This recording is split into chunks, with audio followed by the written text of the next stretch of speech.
നെടുമ്പാശ്ശേരിയിൽ മാലിന്യക്കുഴിയിൽ വീണ് 3 വയസ്സുകാരന് ദാരുണാന്ത്യം എന്ന വിവരം പ്രേക്ഷകരെ അറിയിച്ചിരുന്നു. വിമാനത്താവളത്തിൽ യാത്രക്കാർ പുറത്തിറങ്ങുന്ന ഭാഗത്താണ് അപകടമുണ്ടായത്. രാജസ്ഥാൻ സ്വദേശി റിധാൻ ജജുവിനാണ് ജീവൻ നഷ്ടമായത്. വിഷ്ണു സുരേഷ് അപകട സ്ഥലത്ത് നിന്ന് ചേരുന്നുണ്ട് വിവരങ്ങളുമായി. വിഷ്ണു, ഈ അപകട സ്ഥലത്ത് നിന്ന് പങ്കുവയ്ക്കാൻ കഴിയുന്ന വിവരങ്ങൾ എന്താണ് വിഷ്ണു?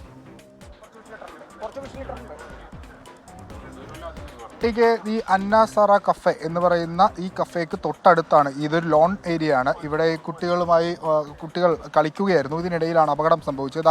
ആ ദൃശ്യങ്ങളിൽ ഈ മൂടി വെച്ചിരിക്കുന്ന ആ പിറ്റിനകത്താണ് കുട്ടി വീണത്. ഈ പ്രദേശത്തായിരുന്നു കുട്ടി കളിച്ചുകൊണ്ടിരുന്നത്. ആദ്യം മാതാപിതാക്കളുമായി ഈ മേഖലയിൽ കുട്ടി ഫോട്ടോ എടുക്കാൻ വന്നിരുന്നു. മാതാപിതാക്കളകത്ത് ഭക്ഷണം കഴിക്കാൻ പോയിരുന്നു. പക്ഷേ പിന്നീട് കുട്ടിയെ കാണാതായപ്പോൾ നടത്തിയ തിരച്ചിലിനൊടുവിലാണ് കുട്ടിയുടെ മൃതദേഹം അതിനകത്ത് നിന്ന് കണ്ടെത്തിയത്. അതിൽ ഏകദേശം 4.5 അടിയോളം താഴ്ചയുണ്ട്.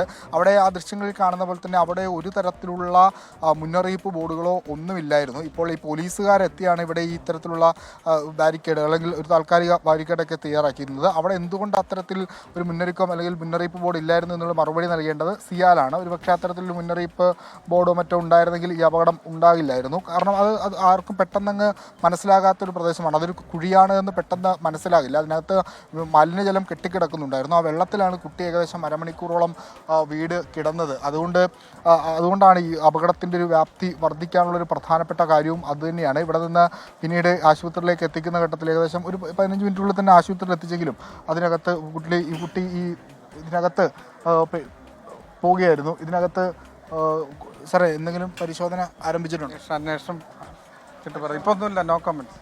അതായത് പരിശോധന പോലീസിൻ്റെയും അതോടൊപ്പം തന്നെ CISFൻ്റെയും ഈ ആളുകൾ ഇവിടേക്ക് എത്തി പരിശോധനകൾ നടക്കുകയാണ്. എന്താണ് സംഭവിച്ചത് എന്നുള്ളതിൽ ഒരു വ്യക്തത വരണം. ഈ ഭാഗത്ത് ക്യാമറകളും കാര്യമായില്ല. അതുകൊണ്ട് എന്താണ് സംഭവിച്ചതെന്നുള്ള വ്യക്തത വരണം. കുട്ടിയുടെ സഹോദരനുമൊത്ത് കളിച്ചുകൊണ്ടിരിക്കുന്നതിനിടയിൽ അപകടം ശരി, വിഷ്ണു സുരേഷ് അപകട സ്ഥലത്ത് നിന്ന് വിവരങ്ങൾ നൽകുകയായിരുന്നു.